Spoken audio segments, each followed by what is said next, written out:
Good morning class. Last class में हमने question number 5 तक लाइक कर लिया था। 6 मैंने आपको होमवर्क दिया था एंड जो 6 वाला क्वेश्चन है उसमें सेकंड पार्ट में कुछ लोगों को प्रॉब्लम आई है ना। तो लेट्स सी कि सेकंड पार्ट किस तरीके से सॉल्व होगा। फर्स्ट ऑफ ऑल पहला पार्ट जो है वो तो आप लोगों ने सॉल्व कर लिया है। 6 के फर्स्ट पार्ट में you have got the area of triangle using Heron's formula equal to 36,000 centimetre square. ठीक है, ये आपने एरिया निकाला उसका 36,000 सेंटीमीटर स्क्वायर आया। अब इसके बाद में क्वेश्चन में आपसे कह रहे हैं कि find out the length of altitude corresponding to the largest side. अब ये एल्टीट्यूड का क्या चक्कर है, लेट्स सी। मैंने आपको पहले ही बिगनिंग में ही समझाया था कि अगर ये मेरे पास ट्रायंगल है, ठीक है, तो यहाँ पे लॉन्गेस्ट साइड क्या है। अगर मान लीजिए ए है, बी है और सी है, सबसे बड़ी साइड देखने में तो मुझको यही लग रही है सी, तो इसके करस्पॉन्डिंग एल्टीट्यूड कौन सा होगा। इस बेस का इसके अपोजिट वर्टेक्स के साथ जो परपेंडिकुलर डिस्टेंस है वही इस वाली हाइट के corresponding altitude. Altitude means what, height, distance between the base and the vertex. ठीक है, और यही अगर मैं बोलूँ कि इसी ट्राइंगल में, यार ट्राइंगल थोड़ा चेंज कर लो, लाइक ये हो गया।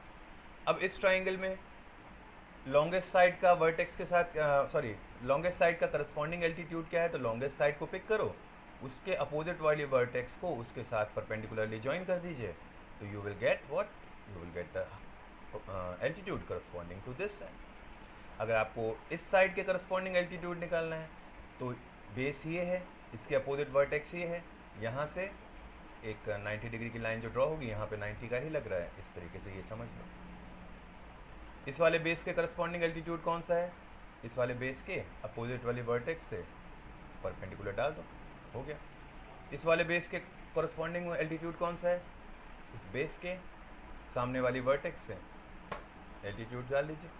तो इस तरीके से you can easily find out the altitude corresponding to the given base. अभी सेकेंड पार्ट में आपसे कह रहा है कि find the length of the altitude corresponding to the longest side. तो let the altitude corresponding to the longest side B, जो सबसे बड़ी साइड है उसके जो करस्पॉन्डिंग एल्टीट्यूड है उसको हम क्या मान लेते हैं, h। देन मान लो इस टाइप का केस एक आ रहा है, ठीक है, जो लॉन्गेस्ट साइड है वो आपकी इसमें कितनी ले रखी है, it's been given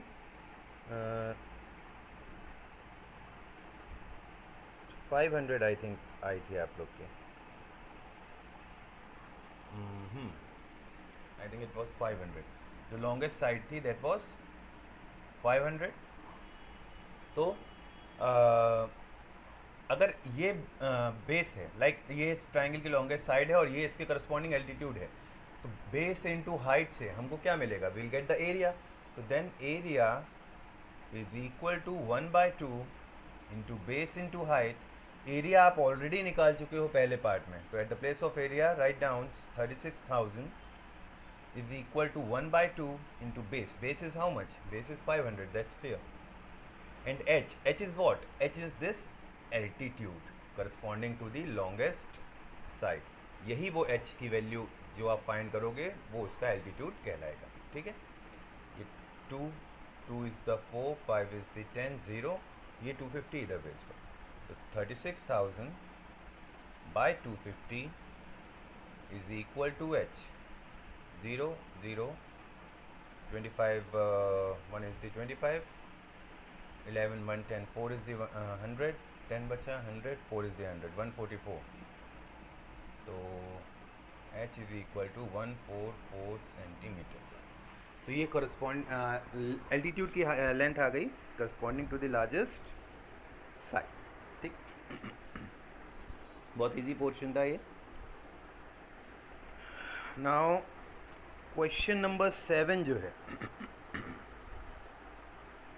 question number 7 जो है that you will do by yourself. 3 साइडें दे रखी हैं आपको एरिया फाइंड आउट करना है, तो सीधे हेरोन्स फॉर्मूला लग जाएगा, और उसके बाद आपको करस्पॉन्डिंग एल्टीट्यूड पता करना है corresponding to the longest side. ठीक, सेम इसी तरीके से होगा। पहले तो आप एरिया फाइंड आउट करोगे जैसे कि आपने किया था, उसके बाद you have to let the altitude of corresponding to the longest side as h, और उसके बाद उसकी वैल्यू पुट कर देनी है, सिंपल है। बाद में सॉल्व आप करोगे, आपको h की वैल्यू मिल जाएगी, तो you will get the altitude. अब जो क्वेश्चन है, question number 8, mark it as important, और यहाँ से अब क्वेश्चन अच्छे आपके स्टार्ट हो रहे हैं 8 से, बाकी ऊपर के तो थोड़े इजी थे। 8 से देखेंगे, समझेंगे और अच्छे से करने की कोशिश करेगा। अभी मैं इसके बाद केवल एक क्वेश्चन समझाऊंगा, ठीक है? तो उसी को केवल देखेगा, दिक्कत आए जहाँ पे वहाँ पे पूछेगा। आई होप कि आएगी, और अगर आती है तो कोशिश करिए उसको क्लियर करने की, ठीक है? Let's see question number 8, the perimeter of a right triangle is 84 centimetre. एक राइट ट्राइंगल है आपके पास,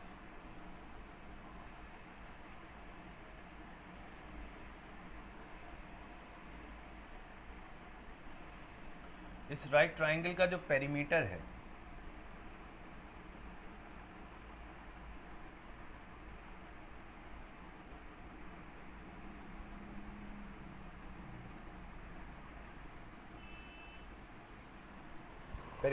इस राइट ट्राइंगल का 84 सेंटीमीटर्स।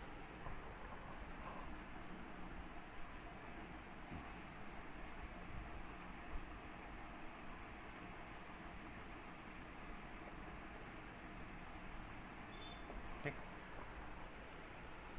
अब इसके साथ साथ भी कुछ दे रखा है कि if it's hypotenuse is of length 35 centimetre, means इसकी लेंथ दे रखी है 35 सेंटीमीटर। आपको पता करनी है बाकी की जो साइड्स हैं उनकी लेंथ, ठीक है? तो अगर इसमें आपसे बोला जाए कि बाकी की साइड्स की लेंथ पता करिए, तो अभी थोड़ी दिक्कत हो सकती है। कैसे? आपने इस टाइप का क्वेश्चन अभी तक नहीं लगाया, so how will we do it? Let's see. Perimeter actual में क्या है? पेरीमीटर किसी भी ट्राइंगल या किसी भी शेप का दे रखा हो तो perimeter is sum of all sides, okay? तो यहाँ पे कितने ट्राइंगल है? तो ट्राइंगल की 3 साइडें होंगी, that is a plus b plus c, तीनों का sum is equal to what? Is equal to 84 centimetre. अब ए बी सी 3 साइडें हैं ट्राइंगल की, एक साइड आपको दे रखी है, तो मान लीजिए इसके ऊपर अब लिख लीजिए पहले ए इज इक्वल टू 35, ए आपका 35 है, और ये बी हो गया और ये सी हो गया, ये हमें नहीं पता, ठीक? Now a plus b plus c, then हाँ मार्कर भी क्या, then a plus b plus c की वैल्यू 84 है। ए की जगह पे what will we put? We will put 35, तो 35 plus b plus c is equal to 84 centimetre. ये 35 उधर जा सकता है, so b plus c is equal to 84 minus 35 centimetre. B plus c gets equal to 49 centimetre, और B plus c की value 49 आई है, यानी इन दोनों को ऐड करने पे 49 आया है। तो चलो बी की वैल्यू निकाल लेते हैं, 49 माइनस सी, सी को इधर भेज दो। ये एक रिलेशन बन गई, डबल वेरिएबल है, सॉल्व हो नहीं सकता। बी में ना तो सी ऐड हो जाएगा ना तो सी में बी ऐड हो जाएगा। और ये मैंने आपको लीनियर इक्वेशन इन 2 वेरिएबल में समझाया है कि जब भी 2 वेरिएबल होते हैं तो इक्वेशन के सोल्यूशन कितने होते हैं? इनफाइनाइट होते हैं, इसलिए अभी हम इसको सॉल्व नहीं कर पाएंगे।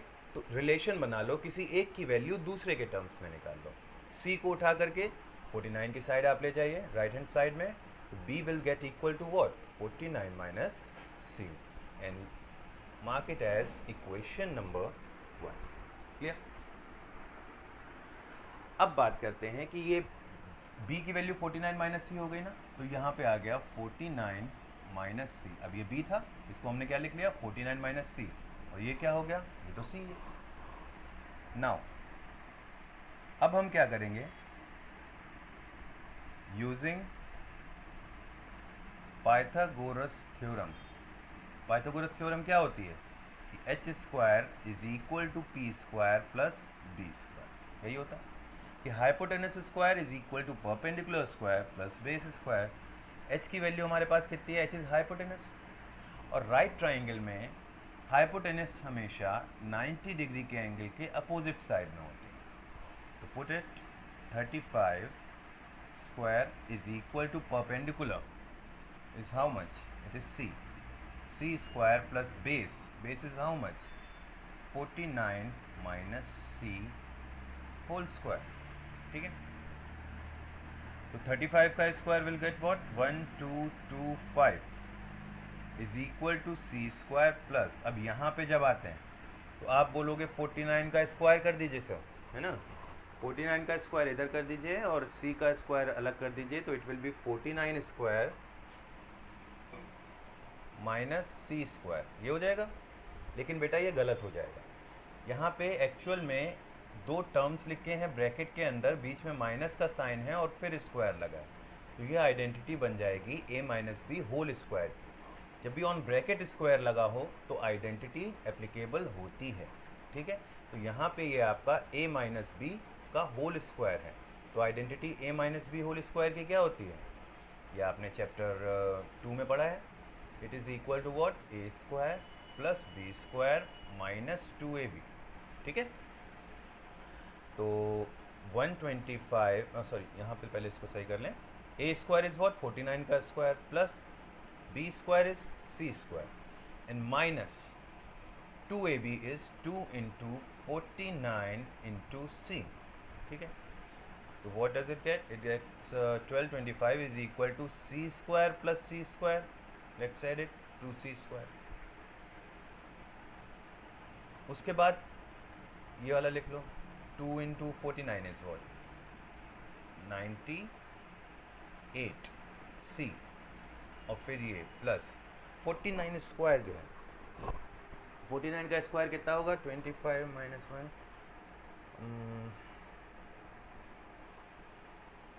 50, और 2401 बनाएगा इसका, 2401, ठीक है। अब यहाँ पे आप देखें, अगर आपको इक्वेशन दी होती लाइक कुछ इस टाइप से आता, 9 is equal to 5c plus 7, तो पहले 7 इधर भेजते, 5 इधर भेजते अपॉन में, और c की वैल्यू निकल आती। अभी यहाँ पे स्क्वायर है, स्क्वायर है मतलब सॉरी, स्क्वायर है मतलब कैसी इक्वेशन है ये, क्वाड्रेटिक इक्वेशन है, डिग्री 2 वाली है ना, so it is quadratic equation. तो ये उस तरीके से तो सॉल्व नहीं होगी। अब क्वाड्रेटिक इक्वेशन हमेशा सॉल्व होती है फैक्टराइजेशन से, ठीक, फैक्टराइजेशन बंद कर लीजिए और सॉल्व हो जाएगी। तो फैक्टराइजेशन करने के लिए क्वाड्रेटिक इक्वेशन की जनरल फॉर्म जो है वो क्या है, ax square plus B X plus C ना, तो यानी कि सबसे पहले एक्स स्क्वायर वाला टर्म वो हमने लिख दिया, उसके बाद एक्स वाला टर्म वो हमने लिख दिया, उसके बाद कांस्टेंट टर्म, तो कांस्टेंट भी हमने लिख दिया, लेकिन इधर हमें ज़ीरो रखना है, तो इसको भी उठा के इधर लाना पड़ेगा। ज़ीरो इज़ इक्वल टू, ये इक्वल्स टू ज़ीरो होती है इसकी जनरल फॉर्म इक्वेशन की, ये केवल पॉलिनोमियल की है, और अगर इक्वल्स टू में ज़ीरो लगा दोगे तो ये क्वाड्रेटिक इक्वेशन की जनरल फॉर्म। तो zero is equal to 2c square minus 98 c और प्लस 2401, और ये 1225 इधर जाएगा तो माइनस का 1225, ठीक। How much does it get, it gets 2c square minus 98c plus 11 में से 5 गया 6, और 9 में से 2 गया 7,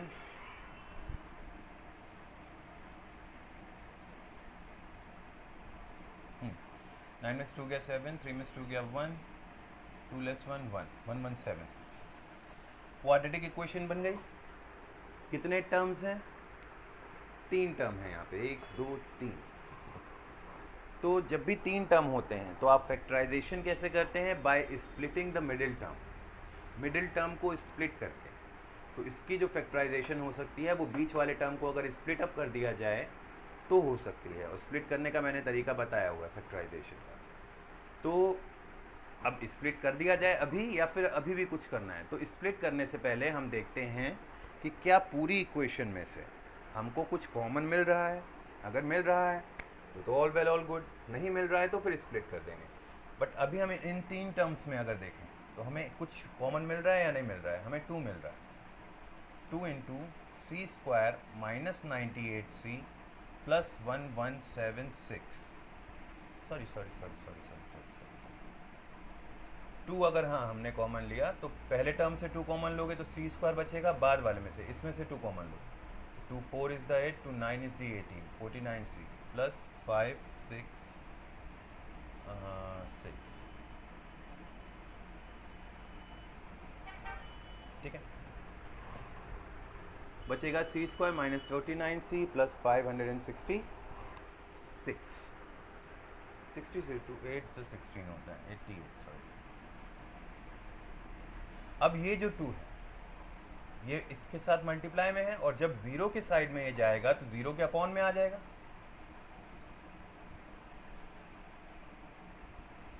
ये जो 2 है जब इधर जाएगा तो ये कहाँ जाएगा? 0 के अपॉन में। और इधर क्या हो जाएगा? सी स्क्वायर माइनस 49c प्लस 588। अब एक तरफ 0 हो गया, दूसरी तरफ आपके क्वाड्रेटिक इक्वेशन आ गई है। अब इसके फैक्टर्स निकालेंगे, लेकिन अब इसको सॉल्व किस तरीके से करेंगे ये देखें। अच्छा, 0/2 एक तरीके से क्या हो जाएगा? It will B 0 only. यहाँ पे क्या है?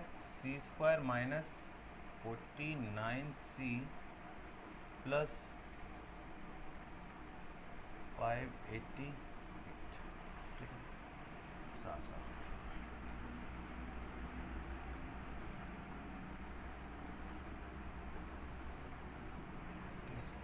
अब फैक्टराइजेशन कैसे होता है? हम क्या करते हैं, मैंने आपको बताया था कि फैक्टराइजेशन के लिए 3 टर्म्स हैं अगर आपके पास, तो आप पहले क्या करोगे? a इंटू सी, ए और सी की मल्टीप्लाई करोगे।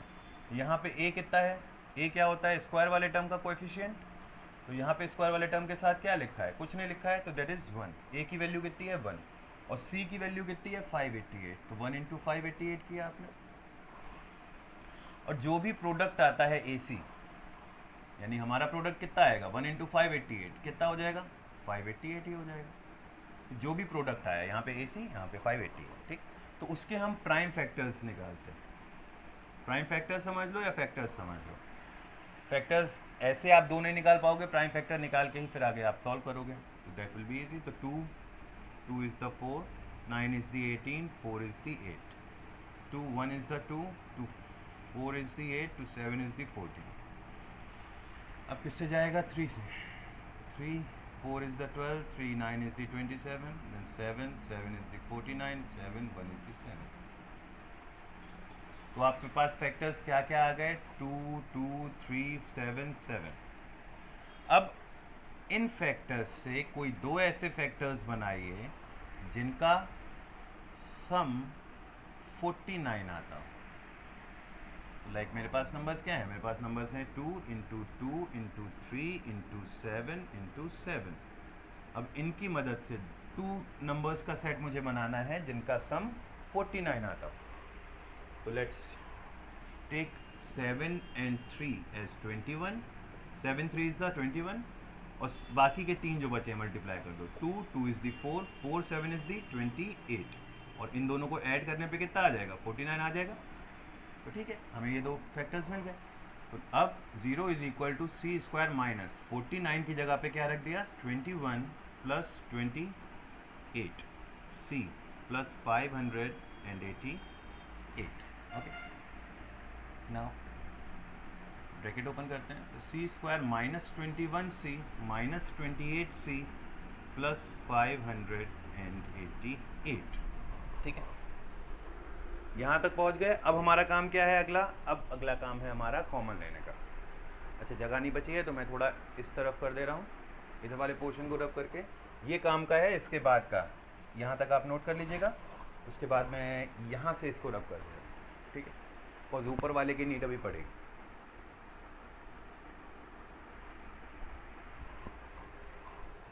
तो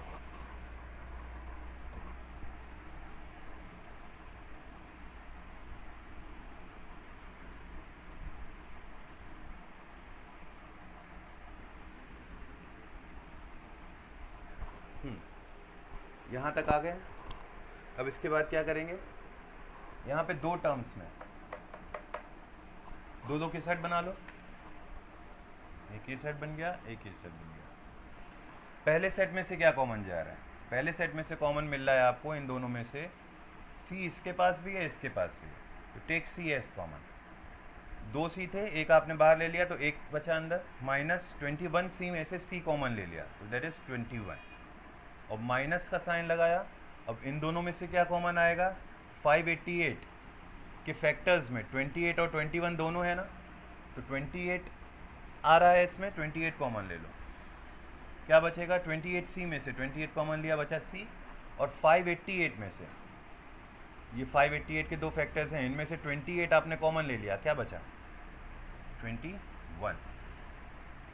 तो 0 is equal to C minus 21 C minus 28। ठीक, ये तो हो गए फैक्टर्स। अभी आपको निकालनी थी इसकी हेल्प से सी की वैल्यू, है ना। तो अब वैल्यू कैसे निकाली जाए? Let's see. अब यहाँ से इजी हो जाता है। मेन जो सोल्यूशन था वो यहाँ तक था, यहाँ से अब आपको साइडें मिल जाएंगी, और साइडें मिलने के बाद you can easily find out the whatever is being asked, that is area or corresponding altitude and so on. अब यहाँ पे देखिए बीच में साइन क्या है? मल्टीप्लाई का। अब यहाँ पे आने के बाद अगर मैं किसी एक वैल्यू को दूसरी साइड शिफ्ट करूँ ताकि मुझे एक सर्टन वैल्यू मिल जाए, तो उसके लिए मैं क्या करूँगा? सपोज करिए मैंने यहाँ पे सी माइनस 28 को होल्ड कर दिया, सी माइनस 28 मैंने होल्ड कर दिया, और जो सी माइनस 21 है वो मैंने लेफ्ट हैंड साइड में शिफ्ट किया, तो वो कहाँ जाएगा? अभी मल्टीप्लाई में है, तब कहाँ जाएगा? That will move on into denominator. और ज़ीरो के अपॉन में अगर कुछ भी आता है तो क्या हो जाता है? ज़ीरो हो जाता है, यानी कि सी माइनस 28 की वैल्यू क्या हो जाएगी? ज़ीरो। तो सी की वैल्यू क्या हो जाएगी? माइनस का 28 इधर शिफ्ट करोगे, इट विल बी 28। सी मिल गया। और अगर आपको सी मिल गया तो बी मिलेगा? नहीं मिलेगा। बी क्या होता है? 49 minus C, that is equal to b, it implies that b is equal to what? 49 minus 28 यानी कि 21। तो अगर सी 28 है तो b कितना हो गया? 21। ठीक है, या फिर और आपने तो इसको इधर भेज दिया था अपॉन, एक बार इसको यहाँ रख के देखो और इसको अपॉन में भेजो तो क्या हो जाएगा? 0 is equal to C minus 21। C minus 21 अपनी जगह पे रहेगा, सी माइनस 28 उधर जाएगा, अपॉन में 0 हो जाएगा, तो सी की वैल्यू कितनी निकल के आएगी? 21। और अगर सी 21 निकल के आएगा देन बी की वैल्यू क्या हो जाएगी? 49 माइनस सी, और सी की वैल्यू कितनी आई है? 21। तो B will get equal to 28। दो केसेस हैं आपके पास, या तो बी की वैल्यू इतनी होगी और सी की वैल्यू इतनी होगी, या फिर बी की वैल्यू इतनी होगी और सी की वैल्यू इतनी होगी। आपको दो साइडें पता करनी है, ये आप बी मान के चले थे ना।